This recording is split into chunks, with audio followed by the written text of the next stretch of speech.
if you look at all the paranormal phenomena on this planet, I've tried to understand it and figure it out. And I can't figure it out. You know, but I've been through most of the material. Farrell and I did a great 2-hour interview called Who is Mr. Global? And we went through every different hypotheses. What do you mean? Can you define Mr. Global? It's the committee that runs the world. So Okay. there's a committee at the top that makes all the big decisions. And my nickname for it is Mr. Global. So the question is, who is Mr. Global, and why is Mr. Global doing what he's doing? Because when I look at a situation, I like to put myself in somebody else's shoes. Like if I was Danny and I was doing this, what would it look like from my point of view? And so I want to put myself in why is Mr. Global doing this? You know, what's Mr. Global's point of view? So anyway, Joseph and I went through and did Who is Mr. Global and why is he doing what he's doing? So we went through all the theories, but some of my favorite comments on the internet is they'll say, well, she worked at the White House and, you know, she knows, so she's not telling us. It's like, no, everybody at the White House is not sure. Who's your best guess of who Mr. Global is?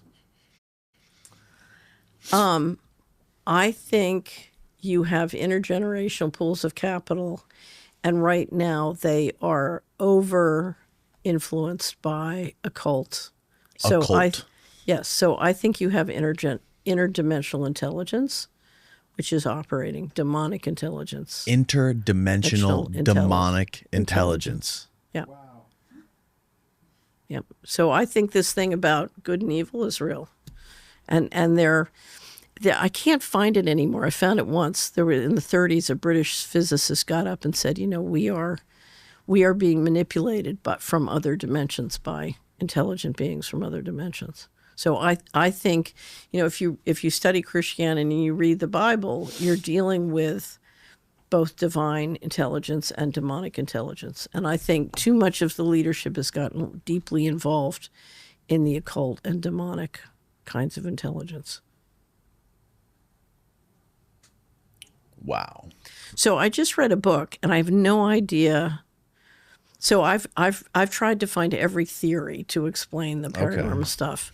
So I'm not telling you this is true, but I just finished reading a book called Final Event by Nick Redfern. I don't know if you've ever read it. And he describes it's a exploration of a group of military intelligence in the United States called the Collins Elite. Oh yeah, I've heard about the Collins Elite. Yeah. And they came to believe that the ET phenomena was a demonic phenomena. It was not people from another planet. It was demonic intelligence. It was biblical stuff. Right. And one of the things he discovered was that, or the Collins Elite apparently discovered, is in many sort of ET abduction events, if you called on Jesus Christ, it would stop. What? Yeah. That's what he reported. And he strikes me, I don't know anything about him, but it struck me as someone who was trying to do a faithful job of simply reporting what they found. You know, there's a lot of folks in the intelligence community that publicly state how they believe that the whole UFO phenomena is like this biblical thing.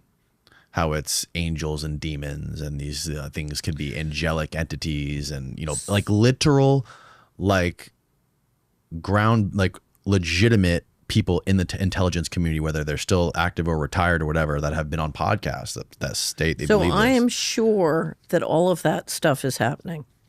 So I think we are dealing with demonic and angelic forces in our world, and that's interdimensional intelligence. So the Bible calls it, you know, demons and angels. Other people call it fifth dimension or whatever, but I think we're absolutely, and I will tell you what I think is the most important thing to understand about the universe.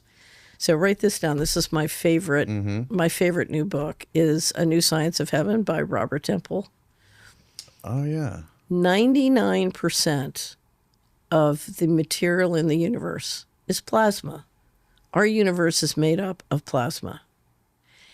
And I used to hear that David Bohm said this, and other physicists as well, but Temple's really documented and nailed it. And I'm sure he's right. Plasma is alive and it's intelligent. And that means life is alive and intelligent. Plasma or dark matter?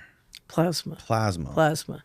But, you know, let me make it simple. the universe is alive and intelligent, Sure. and we share intelligence with all life. You know, so in the Lord of the Rings, when the trees show up to help, that's real. Right. So life is alive, and the notion that you can take digital technology and control it centrally, once you understand that, is so ridiculous. Only a demonic intelligence would come up with that plan. Huh. Right? Have you noticed this recent phenomena of, and there's been articles written about it, of essentially a lot of big shots in Silicon Valley are mapping Christianity now onto everything that's going on in Silicon Valley. There's a new church in Silicon Valley that everyone's going to. Peter Thiel and the head of this company called Y Combinator are, Peter Thiel is a, famous billionaire gay Christian. And the guy from Y Combinator is a big devout Christian. And they're holding these big conferences, and, all these folks in Silicon Valley seem to be now converting to Christianity, going to church. And it's just really interesting to me, because Silicon Valley is, historically known for being like anti-religion, right? Like it's not been a typical religious part of the world in history. These people are, a lot of people developing tech and developing, these social media platforms, transhumanism, and I know nothing about it. Yeah. There's been a lot of articles. There was an article in the New York Times that came out, I think the New Yorker. And it's really interesting to me that somebody like Peter Thiel would be somebody who's, very much tied up in the military industrial complex, the intelligence community. I would say that there is a non-alignment between the teachings of Jesus Christ and what Peter Thiel and his companies are doing. Yeah. So, but it makes me wonder though, why somebody like Peter Thiel would be so invested in promoting Christianity in Silicon Valley. I don't know. I would need to understand a lot more. I wonder if it has something to do with trying to bolster Christianity in the United States, or sort of revive Christianity in some sort of a national security aspect. Well, here's the problem. The problem is that there has been so much financial fraud and corruption that you have a real breakdown in productivity in the general population. And so, there is a vested interest, if you don't want to depopulate everybody, and getting everybody to be productive. And they're not going to be productive unless they believe in morals and have morals. So, our problem, the reason the unipolar model failed, in my opinion, is we're not agreement capable. And the leadership is not agreement capable, but now the message is the population, you don't need to be agreement capable. Mm-hmm. And when a complex society depends on the rule of law, or at least the appearance of the rule of law, you take away the ability to be agreement capable, and the society fails.